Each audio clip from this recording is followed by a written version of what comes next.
नमस्कार, फौजी lecturer YouTube channel पर आपका स्वागत है। आज हम बात करेंगे बीसीए, बीसीबी और इकोनॉमिकल वीकर सेक्शन जिसको ईडब्ल्यूएस बोलते हैं, उस मामले में हाई कोर्ट का एक फैसला आया है अभी 15 फरवरी को, लेकिन वो अपलोड हुआ है हाई कोर्ट की साइट पर 10-12 मार्च के आसपास। एक पीड़ित उम्मीदवार ने उस फैसले की कॉपी मेरे पास भेजी है और उन्होंने कहा कि फैसला पढ़कर इसके ऊपर एक वीडियो बनाइए ताकि लोगों को कुछ फायदा हो सके, यानी लोग अपने अधिकारों के प्रति जागरूक हो सके। ये पूरा फैसला 137 पेज का है। पूरा फैसला पढ़ने के बाद जो मुझे समझ में आया उसके आधार पर ये वीडियो बना रहे हैं। इस फैसले में जो मुख्य बिंदु हैं वो आपको बताएंगे, हाई कोर्ट के फैसले के कुछ पेज भी आपको दिखाएंगे और लास्ट में क्या फैसला था वो भी आपको दिखाएंगे। ये मामला है आयुर्वेदिक मेडिकल ऑफिसर की भर्ती से संबंधित। आपको याद होगा अभी कुछ दिनों पहले ही उनको ज्वाइनिंग करवा दी गई है। इसमें लगभग 80 पीड़ित लोगों ने हाई कोर्ट में केस डाला था और 33 पेटिशनर का एक साथ हाई कोर्ट ने फैसला किया, जिसके बारे में आज विश्लेषण करने जा रहे हैं। यह फैसला आने के बाद कुछ पेटिशनर ने इस फैसले की सर्टिफाइड कॉपी हाई कोर्ट से निकलवाकर एप्लीकेशन के माध्यम से एचपीएससी में जमा करवा दी है, लेकिन मेरी जानकारी के अनुसार अभी भी कुछ कैंडिडेट्स ऐसे हैं जिन्होंने इस फैसले की सर्टिफाइड कॉपी हाई कोर्ट से निकलवाकर एचपीएससी में जमा नहीं करवाई है। तो सबसे पहले उन सभी पेटिशनर से निवेदन है जिन्होंने अभी तक इसकी सर्टिफाइड कॉपी हाई कोर्ट से निकलवाकर एक एप्लीकेशन के माध्यम से एचपीएससी को जमा नहीं करवाई है, वो पेटिशनर अपने वकील से संपर्क करें और इस फैसले की सर्टिफाइड कॉपी हाई कोर्ट से निकलवाकर एप्लीकेशन के साथ एचपीएससी में जमा करवाएं। जब जमा करवाएं, अगर बाई हैंड जाएं तो रिसीव लेकर आएं और अगर बाई पोस्ट भेजें तो भेजने की रसीद और उसकी डिलीवरी रिपोर्ट निकाल कर रखें, क्योंकि यह राह अभी आसान नहीं है। ज़्यादातर फैसलों में हाई कोर्ट जजमेंट में लिख देता है कि इस जजमेंट को 2 महीने के अंदर, 3 महीने के अंदर, 6 वीक में या 8 वीक में लागू किया जाए, लेकिन इस फैसले में हाई कोर्ट ने टाइम की ऐसी कोई बाउंडिंग नहीं की है। यह आपको इस वीडियो के अंत में जब जजमेंट के आखिरी पेज दिखाएंगे उसमें आपको दिखा देंगे। लगभग 3 महीने पहले मेरी एक वीडियो पर किसी ने कमेंट किया था बीसीए बीसीबी मामले में, जब यह समस्या चल रही थी एचपीएससी की। उस समय मैंने उस कमेंट का यही जवाब दिया था कि हमारे देश में जो कैटेगरी है वो जाति पर आधारित हैं और जो जातियां हैं वो जन्म पर आधारित हैं, यानी कि जो जिस जाति में पैदा हो गया वो मरते दम तक उसी जाति का रहेगा और जो जिस जाति का है उसकी कैटेगरी भी वही रहेगी जब तक सरकार किसी नोटिफिकेशन के द्वारा उन जातियों को किसी दूसरी कैटेगरी में नहीं कर देती है। इसके बाद मुद्दा बचता था क्रीमी लेयर और नॉन क्रीमी लेयर का। कैंडिडेट्स को नया सर्टिफिकेट देने के लिए बात कर रहे थे और कैंडिडेट्स ने पुराने वाले अपने बीसी के सर्टिफिकेट लगा दिए थे। ये मेन मुद्दा था। तो 3 महीने पहले मैंने एक वीडियो बनाई थी। एचएससी ने नहीं माना डीईएसएम, हाई कोर्ट ने किया न्याय, डबल बेंच तक जाना पड़ा। क्या था पूरा मामला? कोर्ट की अवमानना का केस भी डालना पड़ा। उस वीडियो के शुरुआत में मैंने बीसीए और बीसीबी बारे में वो बातें बताई थी जो अभी आपको बताई है। डीईएसएम वाला वो मामला था, एक जेबीटी की कैंडिडेट थी, उन्होंने डिपेंडेंट ऑफ एक्स-सर्विसमैन यानी कि डीईएसएम में अप्लाई किया था। उनके पिताजी 31 अगस्त 2009 को रिटायर हुए थे और जेबीटी के फॉर्म भरने की जो लास्ट डेट थी वो 14 सितंबर 2009 थी, लेकिन उनके पिताजी को पीपीओ यानी कि पेंशन पे ऑर्डर नहीं मिला था, जिस कारण से जिला सैनिक बोर्ड फतेहाबाद ने उनको एलिजिबिलिटी सर्टिफिकेट नहीं दिया कि ये डिपेंडेंट ऑफ एक्स-सर्विसमैन है। जैसे ही उनके पिताजी का पीपीओ यानी कि पेंशन पे ऑर्डर आया, उसके बाद उन्होंने एलिजिबिलिटी सर्टिफिकेट मंगवाया, स्पीड पोस्ट से हरियाणा स्टाफ सिलेक्शन कमीशन को भेज दिया था, लेकिन हरियाणा स्टाफ सिलेक्शन कमीशन ने उनका वो डीईएसएम का एलिजिबिलिटी सर्टिफिकेट ये कहते हुए रिजेक्ट कर दिया था, ये कट ऑफ डेट के बाद का है। सेम इसी तरह का मामला बीसीए, बीसीबी और ईडब्ल्यूएसएम मामले में है, जो जजमेंट आपको अभी दिखाने जा रहे हैं, बताने जा रहे हैं। उस जेबीटी कैंडिडेट ने हाई कोर्ट में इसको चैलेंज किया था। जब हाई कोर्ट में उसकी पैरवी चल रही थी तो कैंडिडेट को लगा कि कहीं उसका वकील ये केस हार ना जाए, इसलिए उन्होंने एक सीनियर वकील और अपने केस में खड़ा किया। लेकिन दुर्भाग्य की बात है कि दोनों वकील मिलकर भी हाई कोर्ट को समझाने में सफल नहीं रहे कि वो डीएसएम की कैटेगरी में आती है। उसके बाद उस कैंडिडेट ने डबल बेंच में फाइल करने की योजना बनाई। डबल बेंच में केस करने के लिए वो कैंडिडेट उसी सीनियर वकील के पास गई, लेकिन उस सीनियर वकील ने डबल बेंच में केस फाइल करने से मना कर दिया, ये कहते हुए अगर आप एलिजिबल होती तो सिंगल जज के फैसले में आप एलिजिबल हो जाती। लेकिन उस कैंडिडेट ने हार नहीं मानी। फिर एक ऐसे वकील से मिली जिनको हाई कोर्ट में बैठते हुए सिर्फ 2 ही वर्ष हुए थे। उस वकील ने हाई कोर्ट को समझाने में सफलता मिली।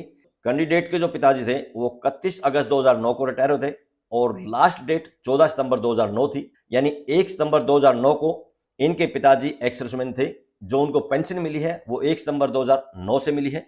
रही बात पीपीओ की, पीपीओ कभी कभी रिटायरमेंट के समय मिल जाता है, कभी कभी रिटायरमेंट से 2-3 महीने बाद आता है। और जिला सैनिक बोर्ड में जब एलिजिबिलिटी सर्टिफिकेट बनवाने जाते हैं वहां से कोई रिसीव नहीं देते, जिस कारण से इनके पास ऐसा कोई प्रमाण नहीं था ये साबित किया जा सके कि मैंने कट ऑफ डेट से पहले एलिजिबिलिटी सर्टिफिकेट के लिए अप्लाई किया था। लेकिन जो बाद में डबल बेंच में डाला उस वकील ने कोर्ट को समझाने में सफलता मिली और कहा कि जब 1 सितंबर 2009 से इनके पिताजी एक्स सर्विसमैन हैं, पेंशन ले रहे हैं, कट ऑफ डेट 14 सितंबर 2009 है, इसको डिपेंडेंट ऑफ एक्स सर्विसमैन माना जाना चाहिए। और उनके पक्ष में फिर डबल बेंच का फैसला। लेकिन उसके बाद भी हरियाणा स्टाफ सिलेक्शन कमीशन ने उनको जॉब ऑफर नहीं की थी, जिस कारण से उस कैंडिडेट को फिर कोर्ट की अवमानना केस फाइल करना पड़ा था और उसके बाद 2012 में ही उनकी ज्वाइनिंग हो चुकी है। अगर यह वीडियो आप देखना चाहें, इस वीडियो का लिंक नीचे डिस्क्रिप्शन में डाल दिया है, आप लिंक पर क्लिक करके वीडियो देख सकते हैं। अब बात करते हैं वर्तमान मुद्दे की, जिसका फैसला 15 फरवरी को आया है, लेकिन हाई कोर्ट की साइट पे ये मार्च में अपलोड हुआ है। यहाँ टॉप में देखिए सीलूपी नंबर 1262 ऑफ 2025 है, डेट ऑफ डिसीजन दी है 15/2/2025। इस केस का मुख्य सवाल है कि बैकवर्ड कास्ट जो सर्टिफिकेट है और ईडब्ल्यूएस यानी कि इकोनॉमिकल वीकर सेक्शन का जो सर्टिफिकेट है उसको डिफाइन करने के लिए या परिभाषित करने के लिए एलिजिबिलिटी यानी कि योग्यता या फिर जो प्रूफ है योग्यता का उसका निर्धारण करने के लिए कोर्ट के सामने ये केस आया है, क्योंकि एचपीसी ने ऐसे मेरिटोरियस कैंडिडेट को इन एलिजिबल कर दिया है, अयोग्य करार दे दिया है। इन सभी केस में जो कॉमन फैक्टर था उसको सीलूपी नंबर 1262 ऑफ 2015 में ले लिया गया है, जो प्रदीप कुमार के नाम से है। और एक दूसरा केस है जो सीलूपी नंबर 30/312/2024 है, जो नेहा धीमन के नाम से है, उसको उसमें ले लिया गया है। सीलूपी नंबर 1262/2015 में जो चैलेंज किया गया है वो विज्ञापन जो 21/6/2024 को दिया गया था, उसका क्लोज 6 नोट 2 का सब पॉइंट 3 को चैलेंज किया गया है, जिसमें कैटेगरी या कास्ट सर्टिफिकेट के बारे में दिया गया है कि क्लोजिंग डेट से पहले ये होना चाहिए। दूसरी इसमें प्रेयर की गई है कि 14 जनवरी 2025 को जो उनका फॉर्म रद्द कर दिया था या कैंडिडेटशिप जो कैंसिल कर दी थी उसको सेट असाइड यानी कि उसको रद्द करने के लिए बारे बोला गया है। ये एचपीसी ने उनको रिजेक्ट कर दिया था, ये कहते हुए कि जो उनका सर्टिफिकेट है वो क्लोजिंग डेट के बाद का है, विज्ञापन की क्लोजिंग डेट के बाद का है। इसमें एक और प्रेयर की गई है कि एचपीसी को डायरेक्शन दी जाए कैंडिडेट ने फॉर्म अप्लाई करते समय जो सर्टिफिकेट जमा किया था 21/6/2024 के टाइम पे उसको एक्सेप्ट किया जाए और इनको प्रोसेस में शामिल किया जाए। सीलूपी नंबर 30/312/2024 में मामला थोड़ा सा अलग है। उसमें एप्लीकेंट ने आयुर्वेदिक मेडिकल ऑफिसर के लिए अप्लाई किया था, लेकिन जब ऑनलाइन फॉर्म भरा जा रहा था उसमें बीसीए में नॉन क्रीमी लेयर की जगह क्रीमी लेयर क्लिक हो गया था, सिर्फ इतनी सी गलती थी। तुरंत उसने एचपीएससी को एक रिप्रेजेंटेशन दे दिया था इस गलती को ठीक करने के लिए कि उन्होंने गलती से क्रीमी लेयर में भर दिया है, जबकि वो नॉन क्रीमी लेयर में आते हैं बीसीए कैटेगरी में। लेकिन एचपीएससी ने उनकी उस रिक्वेस्ट को रिजेक्ट कर दिया था, ये कहते हुए कि जो फॉर्म जमा हो चुका है क्लोजिंग डेट के बाद अब उसमें कोई भी चेंज नहीं हो सकती। यहाँ इस केस में जो फैक्ट्स हैं वो बताए गए हैं। 21/6/2024 को एचपीएससी ने एक विज्ञापन निकाला था, विज्ञापन संख्या 16/2024 आयुर्वेदिक मेडिकल ऑफिसर के लिए विज्ञापन था, शॉर्ट में इसको एएमओ बोलते हैं, जिसमें 88 पोस्ट थी बीसीए कैटेगरी के लिए, 48 पोस्ट थी बीसीबी कैटेगरी के लिए और 81 पोस्ट थी ईडब्ल्यूएस कैटेगरी यानी कि इकोनॉमिक वीकर सेक्शन के लिए। इसमें जो ओपनिंग डेट थी यानी कि फॉर्म भरने की जो डेट थी वो 22/6/2022 से थी। क्लोजिंग डेट यानी कि आखिरी तारीख थी फॉर्म भरने की वो थी 12/7/2024। बाद में 16/8/2024 को इसको एक बार फिर से ओपन करके एक्सटेंड कर दिया था 4 दिन के लिए 20/8/2024 तक के लिए। फैसले में रिजर्वेशन के पॉइंट 3 में लिखा है कि जो बैकवर्ड क्लासेज हैं यानी कि बीसी क्लासेज हैं उनके लिए जो क्रीमी लेयर डिसाइड किया गया था वो हरियाणा सरकार के द्वारा उसका एक नोटिफिकेशन दिया है 491 SW ब्रैकेट में 1/2021 दिनांक 17/11/2024। इसके अनुसार जो BCA या BCB कैटेगरी का कैंडिडेट है उनको अपना लेटेस्ट सर्टिफिकेट अपलोड करना था नोटिफिकेशन के अनुसार डेटेड 17/11/2024 और इसको लागू करवाने के लिए हरियाणा सरकार ने एक इंस्ट्रक्शंस का लेटर दिया था जिसका नंबर है 22/132/2013-1 GS-3 दिनांक 22/3/2022 और ये जो इंस्ट्रक्शंस का लेटर था ये चीफ सेक्रेटरी की साइट पे अवेलेबल बताया गया है और इसके अनुसार उनको कंपेटेंट अथॉरिटी से नया लेटेस्ट सर्टिफिकेट जमा करवाना था जो ईयर 2024-25 के लिए लागू था। इसके चौथे पॉइंट में दिया है कि जो कैंडिडेट ओबीसी सर्टिफिकेट लिए हुए हैं उनको उपरोक्त एडवाइस के अनुसार बीसीए और बीसीबी का जो सर्टिफिकेट है वो डिटेल जमा करवानी है। आगे फैसले के पैरा नंबर 13 में इकोनॉमिकली वीकर सेक्शन यानी ईडब्ल्यूएस के सर्टिफिकेट के बारे में दिया गया है। जो कैंडिडेट ईडब्ल्यूएस यानी कि इकोनॉमिकली वीकर सेक्शन हरियाणा से संबंधित है उसको एक सर्टिफिकेट जमा करवाना था। हरियाणा सरकार के इंस्ट्रक्शंस 22/12/2019-1GS-3 दिनांक 25/2/2019 के अनुसार, और जो ये इंस्ट्रक्शंस हैं ये भी चीफ सेक्रेटरी की साइट पे अवेलेबल है। इसके अनुसार जो ईडब्ल्यूएस सर्टिफिकेट था 2024-25 का इसको जमा करवाना था जिसमें फैमिली इनकम 6 लाख से कम हो। पॉइंट नंबर 16 में स्पेशल इंस्ट्रक्शंस बताए गए हैं एप्लीकेशन जमा किस तरह से करनी है। उस इंस्ट्रक्शंस के पॉइंट नंबर 4 में दिया है कि जो एप्लीकेशन जमा करनी है पहले फीस आपने जमा करनी है, उसके बाद फाइनल एप्लीकेशन को सबमिट करना है। और यहाँ आगे लिखा है अगर एक बार आपकी एप्लीकेशन ऑनलाइन सबमिट हो चुकी है फिर उसके बाद उसमें कोई भी चेंज नहीं की जा सकती, कोई भी आपकी रिक्वेस्ट है वो एक्सेप्ट नहीं की जाएगी। इसी में आगे पॉइंट नंबर 9 में दिया है अगर कोई एप्लीकेंट योग्यता फुलफिल नहीं करेगा क्लोजिंग डेट पे उसकी एप्लीकेशन ऑनलाइन ही स्वीकार नहीं की जाएगी। इसके पॉइंट नंबर 10 में दिया है जो डॉक्यूमेंट्स हैं वो अपलोड करने हैं एप्लीकेशन के साथ ही। जो डॉक्यूमेंट अपलोड करने थे वो स्कैन करने थे बीसीए बीसीबी सर्टिफिकेट के, और कौन से साल के 2024-25 के लिए होना चाहिए था। और हरियाणा सरकार के जो इंस्ट्रक्शन थे 17/11/2021 और 22/3/2022 उसके अनुसार ये होना चाहिए था। छठे पॉइंट में दिया है जो ईडब्ल्यूएस सर्टिफिकेट थे वो भी 2024-25 के लिए वैलिड होने चाहिए थे। हरियाणा गवर्नमेंट के जो इंस्ट्रक्शंस थे 25/2019 उसके अनुसार। इसके 11वें पॉइंट में दिया है जो परिवार पहचान पत्र है उसकी भी स्कैन कॉपी इस पे अपलोड करनी थी। फैसले में आगे लिखा है जो पेटिशनर प्रदीप कुमार है उसने बीसीए कैटेगरी में नॉन क्रीमी लेयर में अपना एप्लीकेशन फॉर्म भरा था। दूसरा एक पेटिशनर है प्रवीण कुमार धीमन, उसने अपना एप्लीकेशन फॉर्म भरा था बीसीबी कैटेगरी में नॉन क्रीमी लेयर में। और एक तीसरा और पेटिशनर है जिसका नाम है मुनीश कुमार, उसने जो एप्लीकेशन जमा की थी वो ईडब्ल्यूएस कैटेगरी में जमा की थी। सपोर्टिंग डॉक्यूमेंट जो थे वो सभी पेटिशनर ने इसके साथ अपलोड कर दिए थे। बैकवर्ड क्लास के सर्टिफिकेट जो इशू किए गए थे कंपोनेंट अथॉरिटी के द्वारा वो इसमें अपलोड कर दिए गए थे।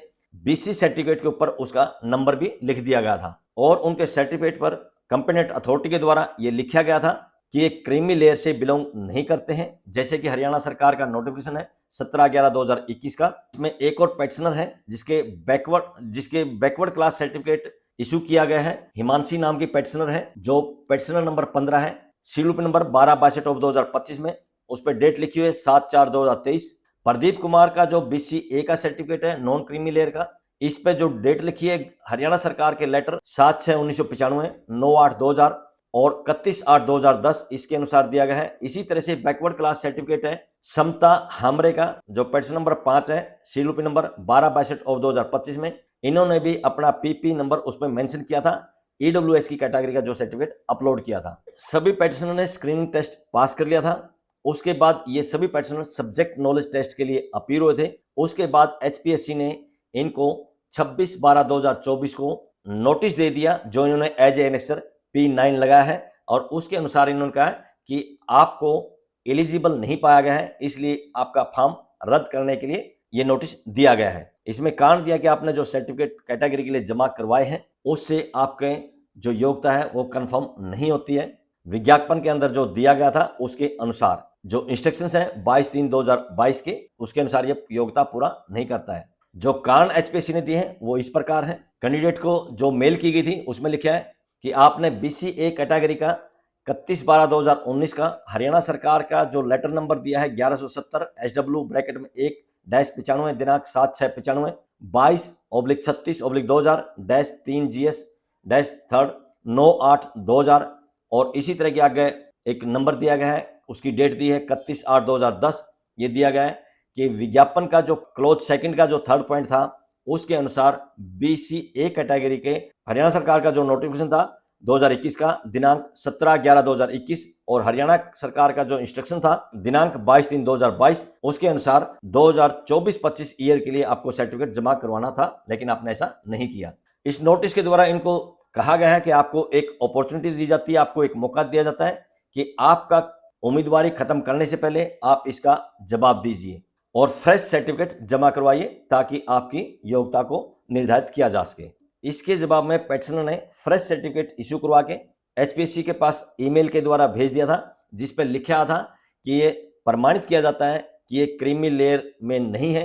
क्रीमी लेयर जो हरियाणा सरकार के नोटिफिकेशन दिनांक 16/7/2024 के अनुसार निर्धारित की गई है। कमीशन के अनुसार यानी एचपीएससी के अनुसार ये दिया गया था कि जो नोटिफिकेशन हरियाणा सरकार का 17/11/2021 और जो इंस्ट्रक्शंस है 22/3/2022 उसके अनुसार ही बीसीए या बीसीबी का सर्टिफिकेट जमा होना चाहिए था, और वो भी क्लोजिंग डेट से पहले। क्लोजिंग डेट वो एक्सटेंडेड थी, जो 20/8/2024 तक एक्सटेंड कर दी गई थी। स्टार्टिंग में जो फॉर्म भरने की लास्ट डेट दी गई थी वो थी 16/7/2024। एचपीएससी के अनुसार जो फ्रेश सर्टिफिकेट कैंडिडेट्स के द्वारा दिया गया था वो सरकार के इन इंस्ट्रक्शंस के अनुसार नहीं था।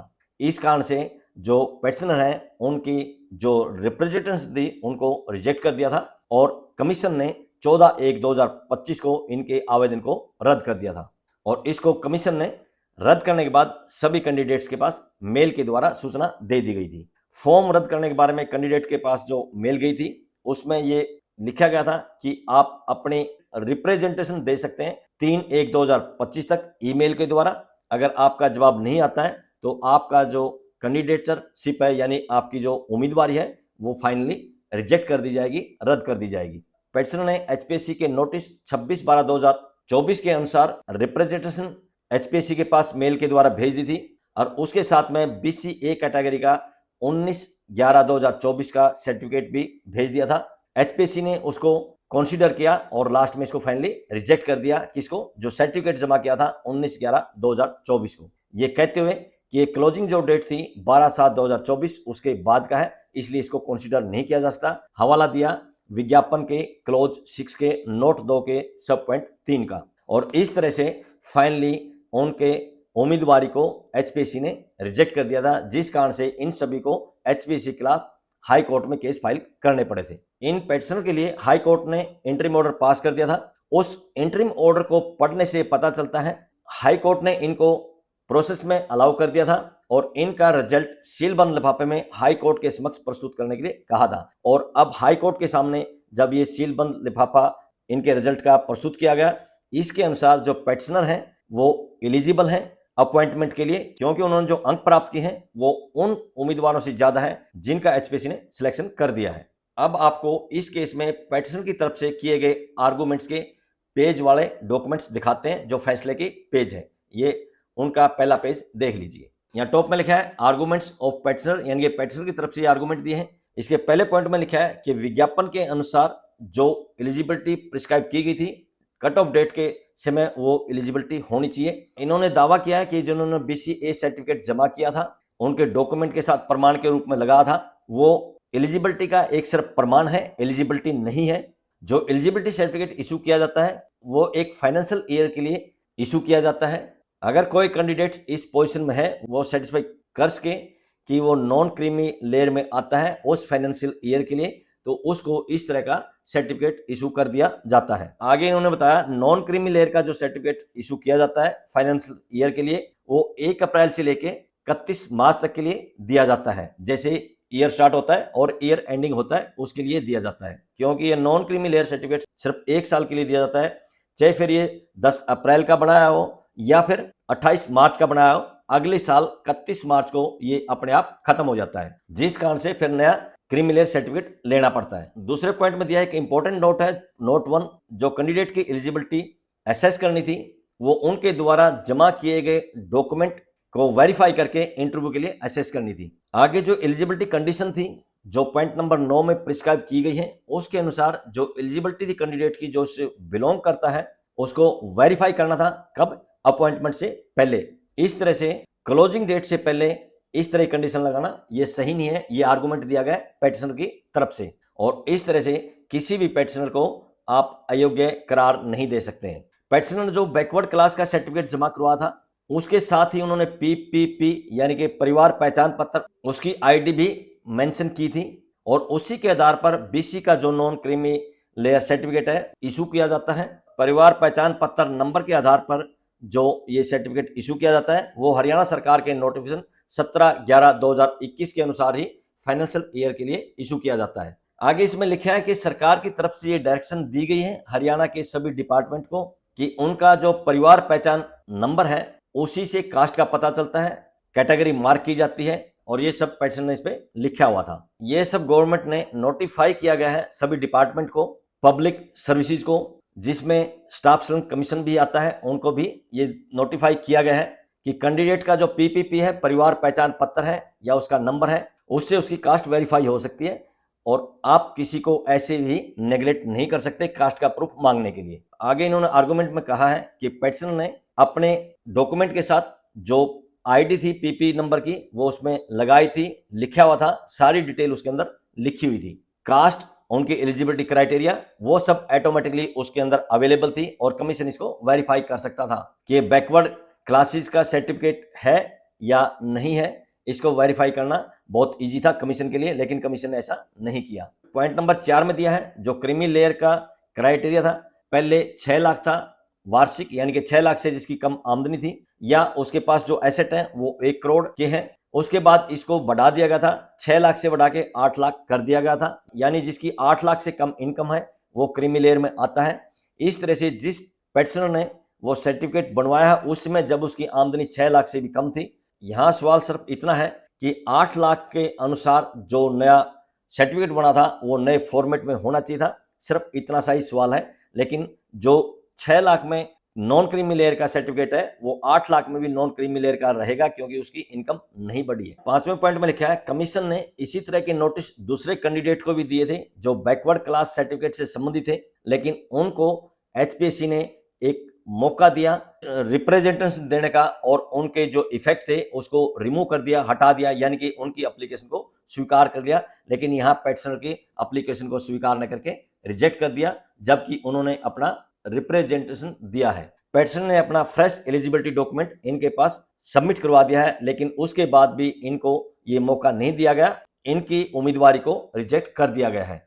जबकि एचपीएससी ने इनको नोटिस में लिखा था आप अपने रिप्रेजेंटेशन जमा कर सकते हैं, लेकिन फिर भी एचपीएससी ने इनकी उम्मीदवारी को रद्द कर दिया। 6ठे पॉइंट में दिया है जो एचपीएससी है वो इस तरह की प्रैक्टिस करती है जो फेयर नहीं है, यानी वो अलग अलग तरह के फार्मूले अपनाती है, एक भर्ती में कुछ और दूसरी भर्ती में कुछ और। यहाँ एक भर्ती का हवाला दिया गया है जिसमें पोस्ट ग्रेजुएट टीचर यानी पीजीटी की भर्ती थी, उसका केस नंबर का हवाला दिया है सीडीपी नंबर 1902/2025। उसके अंदर इसी तरह के सर्कमस्टांसेस थे, यानी कि हालात थे, उनको इसी तरह का नोटिस दिया गया था। नोटिस के द्वारा रिप्रेजेंटेशन देने के लिए कहा था और उनकी उस रिप्रेजेंटेशन को स्वीकार करके उनका सिलेक्शन भी कर दिया और उनको अपॉइंटमेंट भी ऑफर कर दिया गया था। जबकि इस मामले में एचपीएससी ने इनको रिजेक्ट कर दिया है। इस तरह से कोर्ट ने कहा है कि एचपीएससी एक जैसे मामलों में दो तरह के पैमाने नहीं अपना सकती है। जब पहले वाली भर्ती में उनको स्वीकार किया गया है, वैलिड माना गया है, अपॉइंटमेंट के लिए ऑफर दिया गया है, तो इनका भी हक बनता है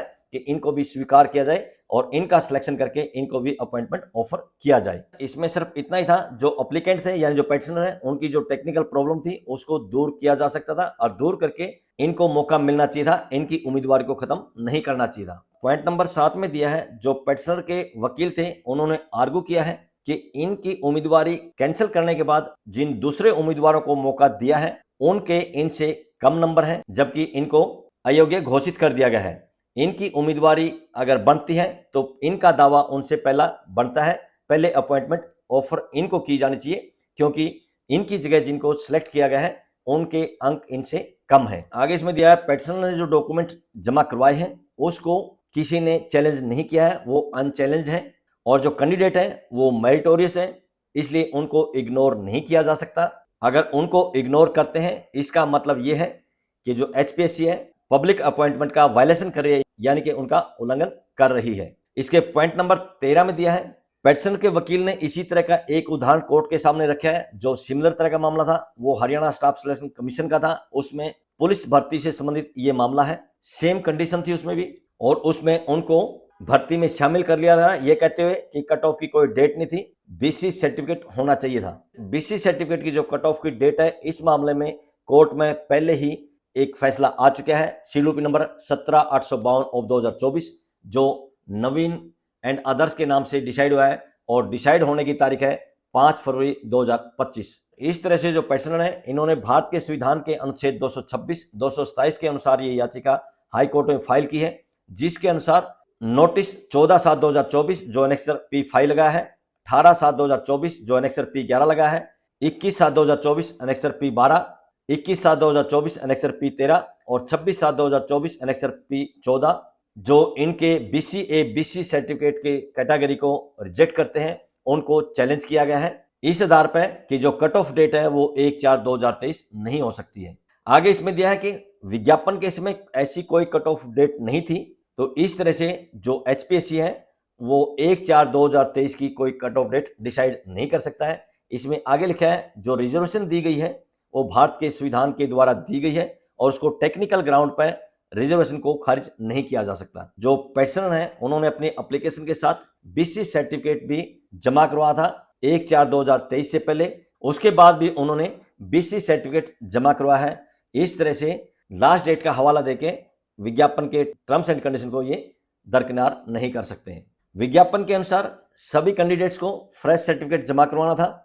ऐसी कोई कट ऑफ डेट नहीं थी जिसके अनुसार ये जमा करवाना था, लेकिन यहाँ एक नई डेट इंट्रोड्यूस कर दी गई है, वो दी गई है 1/4/2023 जिसको कट ऑफ मान लिया गया है। ये HPSC की तरफ से दिया गया है। जो एडवर्टाइजमेंट के अंदर ऐसा कोई प्रिस्क्रिप्शन नहीं दिया था, ये रूल को रिस्पॉन्ड नहीं करता है। अथॉरिटी इस तरह से कोई भी कट ऑफ डेट अपने आप डिसाइड नहीं कर सकती है सिलेक्शन प्रोसेस के बीच में, जब सिलेक्शन प्रोसेस शुरू हो चुका है। सिलेक्शन प्रोसेस शुरू होने के बाद HPSC इस तरह से कोई भी चेंज नहीं कर सकती है। पेटिशनर ने अपने BC सर्टिफिकेट जो इशू करवाए गए थे 1/4/2023 से पहले वो अपनी एप्लीकेशन के साथ अपलोड कर दिए थे। पेटिशनर ने क्लेम किया है कि वो BC कैटेगरी में फॉल करते हैं, हरियाणा के रहने वाले हैं। BC सर्टिफिकेट जो उनका है वो लिंक किया गया है परिवार पहचान पत्र के साथ। परिवार पहचान पत्र का उसमें नंबर लिख दिया गया था जो कि हरियाणा सरकार के परिवार पहचान एक्ट 2021 के अनुसार है, जो उसके अंदर अपलोडेड है कि ये हरियाणा के निवासी हैं। उसके अंदर उनका नाम, उनका एड्रेस, उनकी कास्ट, उनकी इनकम, उनके पास क्या क्या एसेट हैं, ये सारे परिवार पहचान पत्र के अंदर इंक्लूड हैं और कंपेटेंट अथॉरिटी ने उनको वेरीफाई किया गया है। इस तरह से जब उसको वेरीफाई किया गया है, सर्टिफाई किया गया है, उनको यूनिक ID इशू कर दी गई है। तो जो BC सर्टिफिकेट है वो भी इसके साथ लिंक है PPP के साथ, यानी परिवार पहचान पत्र के साथ। तो इस तरह से अगर कोई पर्सन BC सर्टिफिकेट के लिए अप्लाई करता है उसको BC सर्टिफिकेट इसी परिवार पहचान पत्र के आधार पर ही इशू किया जाता है किसी कंपोनेंट अथॉरिटी के द्वारा। और ये परिवार पहचान पत्र BC B और BC A कैटेगरी के सभी कैंडिडेट ने अपनी एप्लीकेशन फॉर्म के साथ अटैच कर दिया था और परिवार पहचान पत्र का नंबर उसमें लिख दिया था जिसके वहां से इसको वेरीफाई किया जा सकता था। इस तरह से जो कैंडिडेट बैकवर्ड क्लासेस के हैं उनका जो स्टेटस है बाय बर्थ वो उसी बैकवर्ड क्लासेस से है। सवाल उठता है उनकी इनकम कम या ज्यादा हो सकती है जिसके आधार पर उनको क्रीमी लेयर या नॉन क्रीमी लेयर में काउंट किया जा सकता है। तो इस तरह से जो पेटिशनर हैं वो BC कैटेगरी से बिलोंग करते हैं और जो उनके एप्लीकेशन फॉर्म है उनके साथ BC सर्टिफिकेट अपलोड कर दिए गए थे 1/4/2023 से पहले। इस तरह से ये एलिजिबल हैं रिजर्वेशन लेने के लिए। एलिजिबिलिटी के जो 2 प्रूफ है वो BC कैटेगरी से संबंध रखते हैं। इस तरह से जो इनकी एलिजिबिलिटी है अनडिस्ट्रीब्यूटेड है, यानी कि उस पर कोई विवाद नहीं है, वो क्योंकि वो BC कैटेगरी के आते हैं और BC का रिजर्वेशन लेने के वो हकदार हैं।